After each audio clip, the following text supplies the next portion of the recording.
Hai, namaku Alvin Devara Soekarno, NRT 2020.1952.1.01, Prodi Hukum Keimigrasian A. Jutaan orang Indonesia tahu apa itu Pancasila, tetapi tidak semua orang tahu bagaimana pengimplementasiannya di insan keimigrasian. Pancasila awalnya dibentuk oleh Badan Penyelidik Usaha Kemerdekaan Indonesia yang diketuai oleh Dr. KRT Rajiman Wedyo Diningrat, beranggotakan 67 orang. BPUPKI menggelar sidang pertama pada 29 Mei sampai 1 Juni 1945 di Gedung Chow Sang In atau yang sekarang dikenal dengan nama Gedung Pancasila. Sidang ini bertujuan membahas mengenai dasar negara Indonesia merdeka.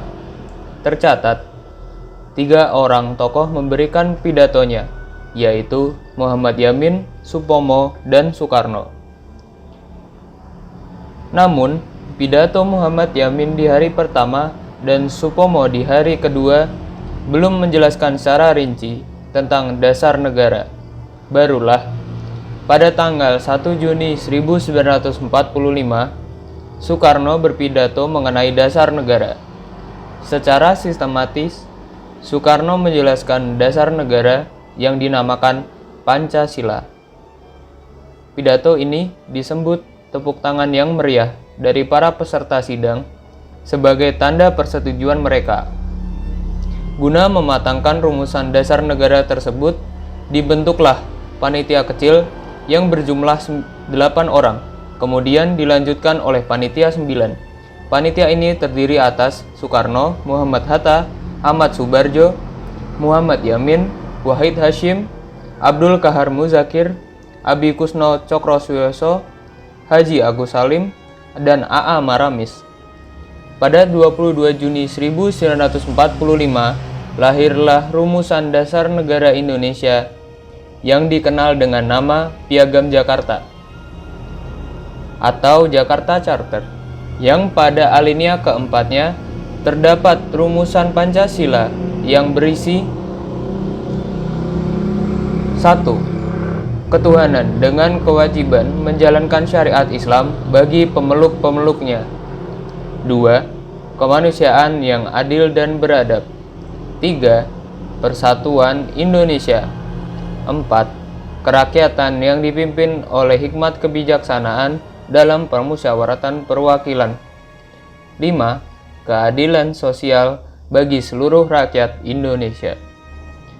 Dalam perjalanannya, rumusan Pancasila mengalami perubahan.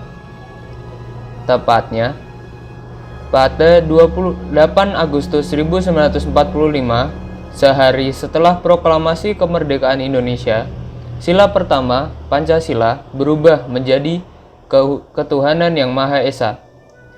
Pancasila menjadi sebagaimana yang ada sekarang. Soekarno menyebut bahwa Pancasila sebagai filosofi Groundsley atau pandangan hidup bangsa Indonesia. Maka Pancasila sebagai ideologi bangsa harus dijadikan dasar dalam bersikap dan bertingkah laku dalam kehidupan bermasyarakat, berbangsa, dan bernegara. Setiap sila mengandung makna yang berbeda-beda. Oleh karena itu, mari kita simak penjelasan dari pengimplementasian beberapa sila-sila Pancasila berikut ini. Pancasila. Yang pertama, ketuhanan yang Maha Esa. Tuhan kekal dan abadi. Tuhan satu. Seorang insan imigrasi harus mengembangkan sifat hormat dan menghormati antar umat beragama dan menjalankan ketakwaan menurut keyakinannya masing-masing. Sila pertama mewajibkan setiap orang untuk mengakui dan memuliakan Tuhan yang Maha Esa. Beribadah merupakan salah satu contoh rasa bersyukur dan meyakini kepada Tuhan yang Maha Esa. 2. Kemanusiaan yang adil dan beradab. Then that nation is in danger. Our own Indonesian history shows that clearly. And so indeed that's the history of the whole world. We call this something Pancasila. Pancasila or the 5 pillars of our state. Dalam pelayanan publik, seorang petugas keimigrasi harus melayani secara adil dan sopan tanpa membeda-bedakan para konsumen yang datang. Melayani kebutuhan masyarakat melalui pelayanan dokumen perjalanan Republik Indonesia dan memberikan izin tinggal pada orang asing, serta menentukan status keimigrasian pada orang asing dengan seleksi administrasi yang sangat ketat. 3. Persatuan Indonesia. Penerapan sila ketiga ini dapat dilihat melalui peran petugas keimigrasian yang mendeportasi warga asing yang melanggar izin tinggalnya. Hal ini mencerminkan petugas keimigrasian yang cinta tanah airnya dan rela berkorban demi persatuan dan kesatuan tanah air kita. 4. Kerakyatan yang dipimpin oleh hikmat kebijaksanaan dalam permusyawaratan perwakilan. Penerapan sila keempat ini dapat dilihat pada video berikut. Video tersebut menunjukkan rapat penyusunan draft perjanjian kerjasama pembentukan unit keimigrasian pada suatu kota. Penerapan suatu kebiasaan untuk melakukan musyawarah dan diskusi bersama terkait dengan berbagai hal merupakan cerminan yang tepat dalam implementasi sila keempat. Hal ini dimaksudkan agar tidak adanya sekelompok orang atau seorang yang merasa dipaksakan kehendaknya dalam mencapai suatu kesepakatan atau mufakat. 5. Keadilan sosial bagi seluruh rakyat Indonesia. Berlaku adil saat memberikan pelayanan kepada siapapun itu, termasuk implementasi sila kelima Pancasila. Bukan hanya pelayanan saja, namun fasilitas penunjang juga termasuk ke dalam kriteria bersikap adil.